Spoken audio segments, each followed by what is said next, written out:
So hi friends, I hope you all are doing well. I welcome you all on my channel Study Cafe. So friends, you know 1 अप्रैल से HSN और sac code के relation में बहुत important change आ रहा है. So change ये है कि अगर आप एक स्मॉल टैक्स पेयर हैं तो उस केस में B2B ट्रांजेक्शन के केस में you have to put 4 digit HSN code on your tax invoice.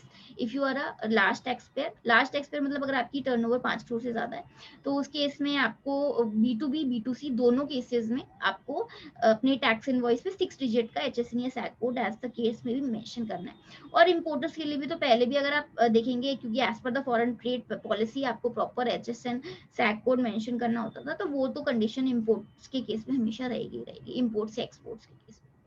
तो आज हम लोग डिस्कस करेंगे जो चीज मैंने देखी. बहुत सारे लोग ऐसे हैं जो कि HSN कोड को सीरियसली नहीं लेते. वो लोग कहीं से भी किसी वेबसाइट से कहीं से भी HSN कोड देख लिया और वो अपने इनवॉइस पे पुट कर लिया और अकॉर्डिंगली आप GST पे करे जा रहे हैं.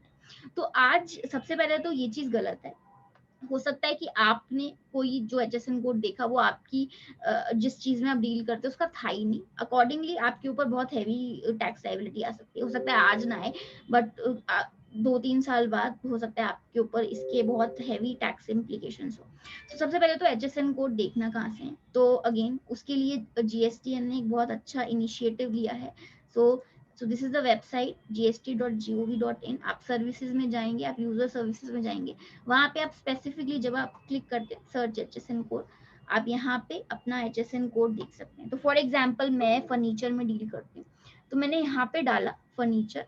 अकॉर्डिंगली ये एक मेरा चैप्टर हेडिंग आ गया फर्नीचर का. बट हाँ, ऐसा नहीं है कि मैंने स्पेसिफिकली यहाँ पे चैप्टर हेडिंग आ गया फर्नीचर, तो अब यहाँ पे मैं कोई भी एक डिजिट का HSN कोड उठा लूं और मैं अपने उसको इनवॉइस पे लगा के और रेट GST का रेट डिसाइड करके GST पे कर रही हूँ. ऐसा नहीं करना. बट एक्चुअली बहुत सारे लोग ऐसा करते हैं.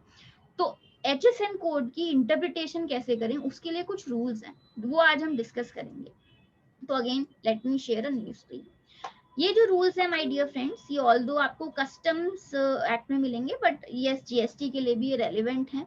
तो ये रूल्स ऑल्दो अगर मैं देखूं इनका अगर मैं और डीपर इंटरप्रिटेशन करूं तो बहुत ज्यादा है. बट हाँ, आज मैं इनका बेसिक इंटरप्रिटेशन आप लोगों के साथ करूंगी. बट हाँ, उसके अलावा खाली रूल सफिशिएंट नहीं है. बहुत सारे चीजों को लेके बहुत सारी जुडिशियल प्रोनाउंसमेंट्स वगैरह भी हैं, वो भी देखनी होती है. बट मैं आज आप लोगों के साथ ये बेसिक रूल्स डिस्कस करूंगी. तो सबसे पहला जो बेसिक रूल है वो क्या कहता है. सो अगेन सबसे पहले तो रूल ये कहता है कि जो सेक्शन है, जो चैप्टर है या जो सब चैप्टर है, वो खाली आपकी रेफरेंस के लिए है. जब आप कोई भी आइटम का क्लासिफिकेशन करेंगे तो उस केस में आप उसकी प्रॉपर हेडिंग देखेंगे और उसके चैप्टर नोट्स पढ़ेंगे और करेक्ट देखेंगे कि एग्जैक्टली उसका क्या क्लासिफिकेशन है. अकॉर्डिंगली आप उसका HSN डिसाइड करेंगे. For example again let me go back to my screen. मैंने यहाँ पे फर्नीचर को जब सर्च किया, ठीक है, तो ऑल्दो यहाँ पे मेरा एक चैप्टर हेडिंग आ गया फर्नीचर का. तो खाली ये काफी नहीं है. मुझे प्रॉपर देखना होगा कि एग्जैक्टली ये जो मेरा चैप्टर हेडिंग है फर्नीचर, मेरा फर्नीचर कौन सा है. फर्नीचर मेरा वुड का है, क्या मेरा आयरन का है, या फिर मेरी फर्नीचर में क्या चेयर है. अब चेयर में क्या वो प्लास्टिक की चेयर है, क्या वो आयरन की चेयर है, क्या वो स्टील की चेयर है, क्या वो वुड की चेयर है. एंड अकॉर्डिंगली जो मेरा मोस्ट स्पेसिफिक क्लासिफिकेशन होगा उसके अकॉर्डिंग मेरा HSN डिसाइड होगा, उसके अकॉर्डिंग मेरा GST रेट तय होगा. ओके, सो अब देखते हैं अगला रूल क्या कहता है. So this is the next rule. आपका नेक्स्ट रूल ये कहता है कि again let me take this. अब हम बात करते हैं. सबसे पहले तो हमने बात कर ली एक आइटम की जो कि फिनिश्ड आइटम है. अब हम यहाँ पे बात करते हैं इनकम्प्लीट या अनफिनिश्ड आर्टिकल की. तो जब हम इनकम्प्लीट और अनफिनिश्ड आर्टिकल की बात करते हैं तो हम वो चीज लेंगे जो हम वो चीज के हिसाब से HSN डिसाइड करेंगे जो उसको उसका एसेंशियल कैरेक्टर देती है.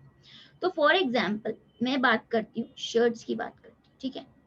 अब शर्ट्स जो है, मेरे पास एक शर्ट है, वो स्टिच्ड है पर उसपे सिर्फ बटन्स नहीं लगे, ठीक है, या फिर वो सेमी स्टिच्ड है, मुझे पता है कि उसमें थोड़ी बहुत सिलाई होगी, उसमें बटन्स लगेंगे, अकॉर्डिंगली एक शर्ट ही बनेगी उसमें से. तो फ्रेंड्स माय डियर फ्रेंड्स, उस केस में अगर मैं बात करूंगी तो मेरा, क्योंकि मुझे पता चल रहा है उस चीज को देख के, उस पर्टिकुलर चीज को देख के मुझे उसका एसेंशियल कैरेक्टर पता चल रहा है, तो अकॉर्डिंगली जब मैं एचएसएन के लिए ढूंढूंगी ना, तो मैं शर्ट्स में ढूंढूंगी, ठीक है। बट अब खाली एक क्लॉथ है, खाली एक कपड़ा है, तो क्या उस कपड़े से मुझे पता चल रहा है कि शर्ट का एसेंशियल कैरेक्टर मिल रहा है? नहीं, ऐसा नहीं है। तो उस केस में मैं जब एचएसएन कोड में देखूंगी तो मैं फिर वो क्लॉथ वाला डिस्क्रिप्शन देखूंगी। तो ये चीज हमें देखनी है। या फिर हम एक और एग्जांपल ले लेते हैं, जैसे अगर मैं व्हीकल्स की बात करूं, अगर मैं कार्स की बात करूं, तो एक अनफिनिश्ड कार है, ठीक है, उसमें थोड़ा बहुत काम होगा, उसमें सपोज पेंट होगा तो वो गाड़ी बन जाएगी। तो यहाँ पे जो मेरा अनफिनिश्ड आर्टिकल है, मुझे पता चल रहा है कि आगे चल के वो गाड़ी ही बनेगी, मैं आइडेंटिफाई कर पा रही हूँ उसको। तो अकॉर्डिंगली जो मेरा एचएसएन का कोड का क्लासिफिकेशन होगा वो कार में होगा। बट कार में सपोज मोटर लगती है, ठीक है, तो अब वो मोटर जरूरी नहीं है कि वो कार में यूज हो, वो कहीं और भी हो सकती है। तो ऐसा नहीं कि मैं वो मोटर को देख के उसको कार का एसेंशियल कैरेक्टर दे दूंगी, ऐसा नहीं है। सो दिस इज कि आपका अगर इनकम्प्लीट और अनफिनिश्ड आर्टिकल आपकी कौन सा एसेंशियल कैरेक्टर दे रहा है, उसके अकॉर्डिंग आपका एचएसएन कोड डिसाइड होगा। अब आगे देखते हैं। अब हम यहाँ पे बात कर रहे हैं मिक्सचर और कॉम्बिनेशन की। तो मिक्सचर और कॉम्बिनेशन के केस में भी हम ये देखेंगे कि क्या चीज है जो उसको सब्सटेंस प्रोवाइड कर रही है, एंड अकॉर्डिंगली आपका एचएसएन और SAC code decide, HSN code decide होगा। SAC code is for the service sector. अभी फॉर एग्जांपल हम लोग आटा पिसवाते हैं, तो या फिर हम आटा लेकर आते हैं मार्केट से, तो it can be normal wheat का आटा है, बट इट कैन बी कि फॉर हेल्थ पर्पस उस व्हीट के आटे में थोड़ा सा बार्ले या थोड़ा सा ज्वार एक्सेट्रा छोटे छोटे कॉम्बिनेशन में मिक्स हो। तो इसका मतलब ये नहीं कि अगर उसमें बार्ले या व्हीट छोटे छोटे कॉम्बिनेशन में, छोटे छोटे प्रोपोर्शन में मिक्स्ड है, तो उसका जो सब्सटेंस है आटे का वो खत्म हो गया। तो this is the thing that we need to check. अब आगे देखते हैं। Let me clear all my drawings. So again what they are saying is, हमें वो चीज को देखना है जो कि स्पेसिफिक डिस्क्रिप्शन दे रही है over general description. For example मैंने ऊपर फर्नीचर की बात की, अच्छा फर्नीचर में और स्पेसिफिक हो जाते हैं। फर्नीचर में मेरा क्या है, चेयर है। अब चेयर में भी और स्पेसिफिक हो जाते हैं, कौन सी चेयर है, वुडन चेयर है, प्लास्टिक चेयर है, स्टील चेयर है, एंड अकॉर्डिंगली मैं एचएसएन डिसाइड करूंगी एंड उसका जीएसटी रेट यूज करूंगी। सेम मिक्सचर्स के केस में भी हम देखेंगे कि क्या चीज है जो कि उसको एसेंशियल कैरेक्टर दे रही है। तो फॉर एग्जांपल अगर मैं बात करूं जो व्हीट ज्वार का जो आटा है, तो उसमें हमारा जो मेन कैरेक्टर है वो व्हीट का है, जो कि हमारी रोटी बनाने में काम आता है, एंड अकॉर्डिंगली उसके ऊपर जीएसटी रेट डिसाइड होगा। ओके, आगे बढ़ते हैं।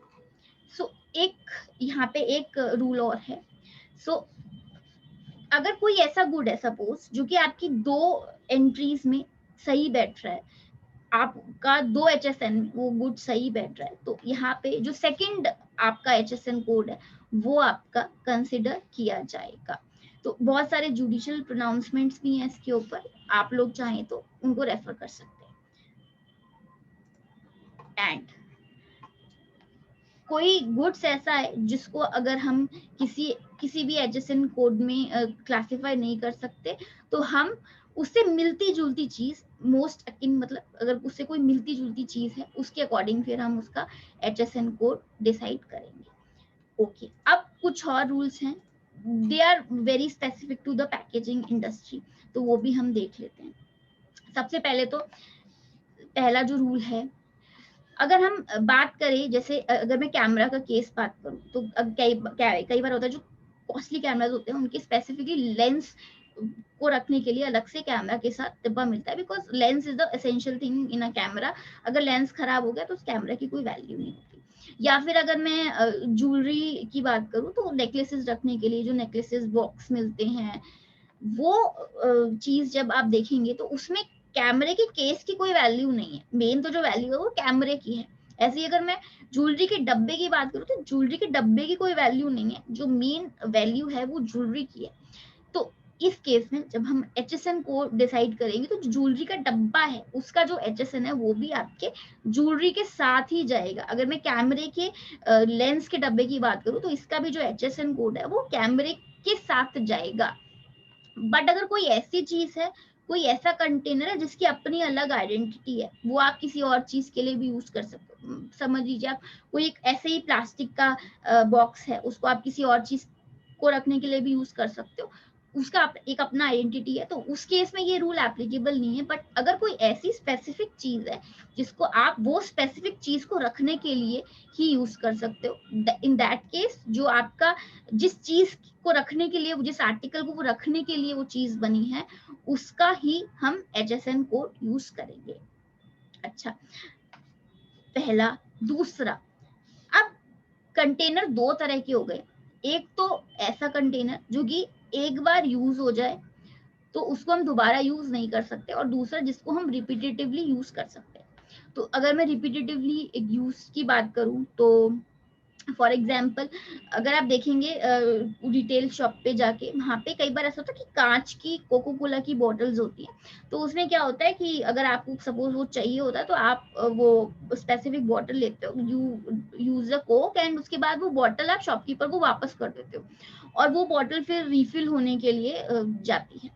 तो इन दैट केस ये जो कांच की बॉटल है स्पेसिफिकली, वो उसका एक अपना सेपरेट आइडेंटिफिकेशन है, क्योंकि वो रिपीटेटिव यूज कर सकते हो आप उसका। तो उस केस में, या फिर इसका बेस्ट एग्जांपल है जो कि गैस सिलेंडर आते हैं हमारे घर में, तो ऐसा नहीं होता कि आपने गैस भरवाई उसके बाद आप सिलेंडर को फेंक देते हो, नहीं, वो फिर वापस यूज हो जाता है।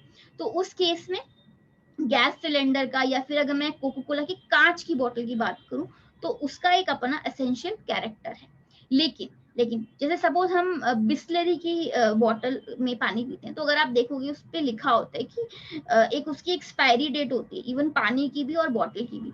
तो आप उसको एक बार यूज करने के बाद उसको स्पेसिफिकली बोला जाता है for environment purpose and for health purpose also you need to crush it and then throw it, you can not reuse it. तो उस केस में जो बिस्लरी की बॉटल होएगा, उसका HSN कोड जो बिस्लरी वाटर का रेट है उसके अकॉर्डिंग उसका HSN कोड डिसाइड होगा। Okay, so these are the rules which I wanted to discuss with you. These are some of the rules, और मैंने जो यहाँ पे बताया ये मैंने बेसिक लाइनिंग बताया है। इसमें बहुत सारे देखेंगे आप केस लॉज भी होंगे, और केस लॉज ज्यादातर वहीं आते हैं जहाँ पे कोई एक चीज को लेके, कोई एक पर्टिकुलर आइटम को लेके उसका HSN में कंफ्यूजन होता है, और वहाँ पे ज्यादातर यही होता है कि डिपार्टमेंट ये बोलता है कि ये हायर HSN में फॉल करेगा, और SSC ये बोलता है ये लोअर HSN में फॉल करेगा। तो यहाँ जैसे अगर मैं कोकोनट ऑयल की बात करूँ, तो कोकोनट ऑयल जो है वो एडिबल है। जैसे साउथ में अगर आप जाएंगे तो वहाँ पे कोकोनट ऑयल में सब्जी भी बनती है, and coconut oil we use to put in our hair also. तो जो हेयर के लिए यूज होता है उसका GST रेट ज्यादा होगा, एंड जो एडिबल है उसका कम होगा। तो ऐसी चीजों में हमेशा लड़ाई चलती है। तो उसके लिए अगर आप कोई ऐसी गुड्स में डील करते हैं तो उसमें you can refer the case law. So this was a small video which I wanted to make, so that you people should start taking HSN seriously, and अपने जो भी आप गुड्स में डील कर रहे हो उस पर करेक्ट HSN लगाइए, ताकि आप ना ज्यादा टैक्स पे करो ना कम टैक्स पे कर रहे हो। So this I wanted to discuss with you. I hope आपको ये वीडियो अच्छा लगा। अगर अच्छा लगा तो प्लीज लाइक कीजिए, इसे शेयर कीजिए, और मेरे चैनल को सब्सक्राइब कीजिए। Thank you very much friends, have a nice day.